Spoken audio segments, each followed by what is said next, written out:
आज निर्मला सीतारमण जी द्वारा वित्तीय बजट 2021 प्रस्तुत किया गया है। पिछले बजट की तुलना में कोविड पैंडेमिक को देखते हुए बड़ा ही संतुलित और उचित बजट है।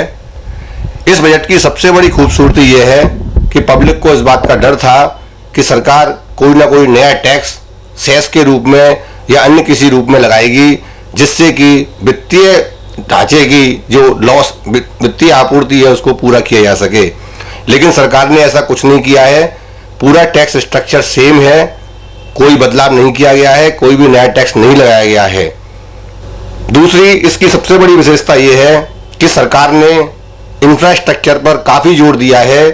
नई नई सड़कें, नए पुल, नई मेट्रो योजनाएं, इस सब पर काफी जोर दिया जा रहा है, जिससे कि रोजगार के नए अवसर उपलब्ध हो सकें। यहां तक सस्ते और महंगे का सवाल है। डीजल और पेट्रोल पर 4% कृषि सेस लगाया गया है, जिससे कि ये चीज महंगी होंगी और महंगी होने से आम जन को परेशानी का सामना करना पड़ेगा। क्योंकि पेट्रोलियम उत्पादों का प्रयोग इंडस्ट्री में भी होता है, तो इसका असर हमको कुछ वस्तुओं के महंगे रूप में भी चुकाना पड़ेगा। बजट के आधार पर सरकार ने गोल्ड और सिल्वर, जिसमें कि एक्साइज ड्यूटी पहले 7.5 से 10% हुई, 10% से 12.5% हुई, आज उसको 5% घटा दिया गया है, जिससे कि सोने और चांदी की चीजें सस्ती होंगी। पेंट के आइटम, स्टील के item, iron item, polyester, electricity, तांबा, अन्य चीजें ये भी सस्ती होंगी। इंश्योरेंस सेक्टर में भी कमी आएगी, जिससे कि आदमी कम इंश्योरेंस में अपना इंश्योरेंस अच्छा करा सकेंगे। महंगी की जहाँ तक सवाल है, महंगाई में मोबाइल सेक्टर में सरकार ने किया है, इससे कि हमारे मोबाइल महंगे होंगे, मोबाइल के चार्जर महंगे होंगे, लेदर के शूज महंगे होंगे, बहुमूल्य रत्न जो हैं वो महंगे होंगे, सूती और सिल्क के कपड़े महंगे होंगे, और शराब पर सरकार ने 100% सेस लगा दिया है, जिससे कि शराब भी महंगी होगी। और ये हमारे सरकार का जो एक जो मेन सोर्स है राजकोष का, उससे क्या है कलेक्शन बढ़ेगा।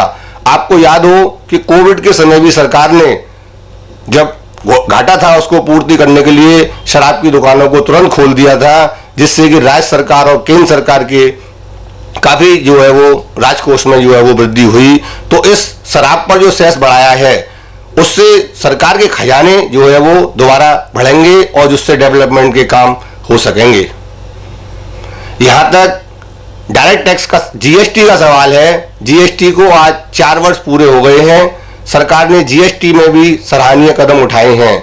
सरकार ने छोटे व्यापारी करदाताओं के लिए टैक्स की कंप्लायंस कम से कम हो, इसलिए निल रिटर्न को एसएमएस के माध्यम से प्रस्तुत करने का विकल्प दिया है। यहां तक सरकार ने क्यूआरएमपी स्कीम लॉन्च की है, जिसमें कि छोटे व्यापारियों को जहां पहले मंथली 3B और GSTR1 दाखिल करना पड़ता था, अब वे क्वार्टरली 3B और GSTR1 दाखिल कर सकेंगे। सरकार ने डिजिटलाइजेशन को बढ़ावा काफी दिया है। पहले सरकार का प्रावधान था 5 करोड़ तक ऑडिट नहीं कराना है यदि आप 95% डिजिटल लेन देन करते हैं, लेकिन अब सरकार ने उस लिमिट को बढ़ा करके 10 करोड़ रुपए कर दिया है। आज अगर व्यापारी डिजिटलाइजेशन पर ध्यान देता है तो उसको 10 करोड़ तक सीए से ऑडिट नहीं कराना है। इसका तात्पर्य यह हुआ कि कंप्लायंस बर्डन जो एसएससी का है, जो एक नागरिक का, व्यापारी का जो कंप्लायंस बर्डन है, वो सरकार ने उसको ध्यान रखा है और वो कंप्लायंस बर्डन जो है वो कम होगा, जिससे व्यापारी आनंद से अपना व्यापार जो है कर सकेगा। दूसरी बात यह है कि सरकार ने लिटिगेशन को रिड्यूस करने के लिए विवाद से विश्वास स्कीम लॉन्च की है, जिसका कि टाइम 28 फरवरी तक सरकार ने बढ़ा दिया है। सरकार को लाखों रुपए, करोड़ों रुपया इस स्कीम के तहत जो है वो प्राप्त हुआ है। डिस्प्यूटों को निर्धारण करने के लिए नए बजट में सरकार ने डिस्प्यूट रिजोल्यूशन स्कीम एक कमेटी गठित की जाएगी, जिसमें कि हमारे जो मामले हैं, लंबित मामले, उनको सुनवाई की जाएगी। इसके साथ साथ सरकार ने एक महत्वपूर्ण कदम व्यापारियों पर विश्वास करते हुए यह भी उठाया है इस बजट में कि जिन लेन देनों को केसों को खोलने की सरकार की अनुमति 6 साल की थी, वो अब लेन देनों को वित्तीय वर्ष के खोलने की अनुमति अब 3 साल कर दी गई है। मतलब इसका कहने का ये है कि सरकार जो है व्यापारी पर विश्वास की तरफ एक कदम बढ़ाया है सरकार ने। सरकार कहना चाह रही है कि जो आपने किया है वो ठीक किया है। यदि व्यापारी गड़बड़ करता है तो यदि 50 लाख से ऊपर की गड़बड़ है तो उस केस में 10 साल तक उसके केस को खोला जाएगा। अन्यथा पहली जो लिमिट 6 साल की थी केस खोलने की, उसको रिड्यूस कर दिया गया है। ये सरकार का साफ इंडिकेशन है कि हम व्यापारी पर सरकार जो है विश्वास कर रही है। कुल मिलाकर जो सरकार का बजट है वो बहुत अच्छा बजट है। इसमें किसी भी उसको नहीं किया गया है, टैक्सेशन को नहीं लगाया गया है। दूसरा, सरकार ने जो इस बार एक नई चीज दी है, vehicle scrap policy. Vehicle scrap policy में हमारे लोग सभी चिंतित थे, क्योंकि 15 साल से ऊपर के वाहनों को रोड पर जो है वो स्क्रैप की नीति लगा दी गई थी। लेकिन कोरोना पैंडेमिक की वजह से अब सरकार ने व्हीकल स्क्रैप पॉलिसी में परिवर्तन किया है और अब 20 साल तक उन वाहनों को हम रख सकेंगे। इससे जनमानस पर बड़ा प्रभाव पड़ेगा। जो वाहन अच्छे थे, जिनको कि 15 साल में डिस्मेंट किया जाता था, अब वो 20 साल तक रह सकेंगे और नई गाड़ियों का इंपोर्ट जो है वो कम होगा। तो और कॉमर्शियल गाड़ियों का भी स्क्रैप पॉलिसी 15 साल ही रखी गई है। तो 20 साल की उस सरकार की स्क्रैप पॉलिसी है, इससे भी जनमानस को फायदा होगा। सीनियर सिटीजनशिप के लिए सरकार ने प्रणाम करते हुए कहा है कि जो हमारे देश में वयोवृद्ध सीनियर करदाता हैं, वयोवृद्ध का मतलब जो 75 साल से ऊपर के हैं, उनको जो है वो रिटर्न फॉर्म भरने से मुक्ति दी गई है।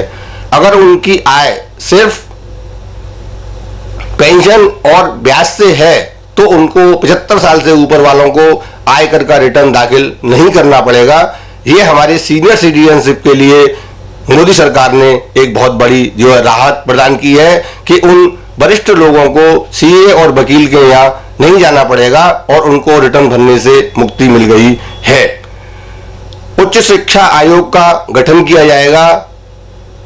लेबर पॉलिसी के तहत सरकार ने यह बताया है कि एम्प्लॉइज का जो प्रोविडेंट फंड होता था वो व्यापारी लोग समय पर नहीं जमा कराते थे, उसको सही पर जमा कराने के लिए, समय पर जमा कराने के लिए सरकार ने कानून में परिवर्तन किया है और उन्होंने ये कहा है कि यदि एम्प्लॉइज का कंट्रीब्यूशन एम्प्लॉइज एक्ट के अनुसार टाइम से नहीं जमा कराया जाता तो उनको व्यापारिक छूट का दावा वो नहीं कर सकेंगे व्यापारी।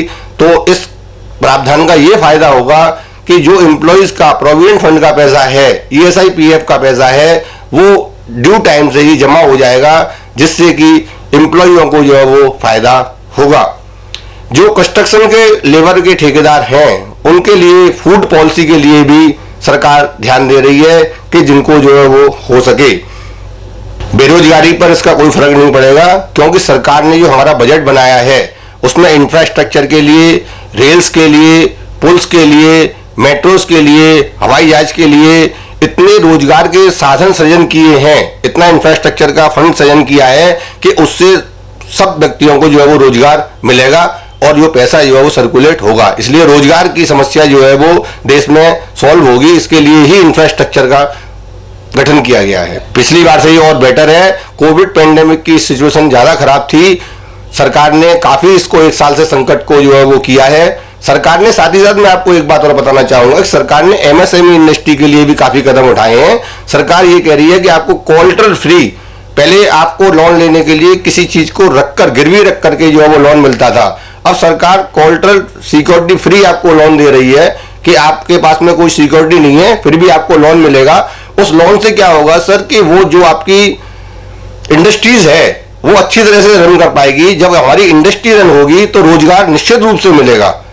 तो ये इनडायरेक्ट प्रयास सरकार के द्वारा पूंजी को किए जा रहे हैं जिससे कि व्यापार चल सके। एमएसएमई के लिए काफी गवर्नमेंट ने वो किया है। और इस बजट में सरकार ने जो मार्जिन था, जैसे आप लोन लेने थे उसमें 25% का मार्जिन व्यापारी को लगाना पड़ता था, उस मार्जिन को भी घटा करके 15% कर दिया गया है। इट मीन्स 85% गवर्नमेंट आपको जो है वो फंड देगी। दूसरा, मैं आपको एक बात और बताना चाहता हूं कि एफोर्डेबल हाउस के लिए सरकार ने कहा कि सबके पास अपना एक घर हो। उसके लिए सरकार ने भी इस बजट में भी प्रावधान किया है। जो 1.5 लाख रुपए तक का इंटरेस्ट का रिबेट 2021 तक मिलता था, वो सरकार ने उसको टाइम लिमिट बढ़ा करके 2022 कर दी गए। और जो ऐसे प्रोजेक्ट चल रहे हैं, जिनमें अफोर्डेबल हाउस बन रहे हैं, उनमें टैक्स हॉलीडे को 1 साल के लिए बढ़ा दिया गया है। इन 2 कदमों से जिन व्यापारियों का, लोगों का अपना घर का सपना है, वो अपने घर के सपने को भी साकार कर सकेंगे।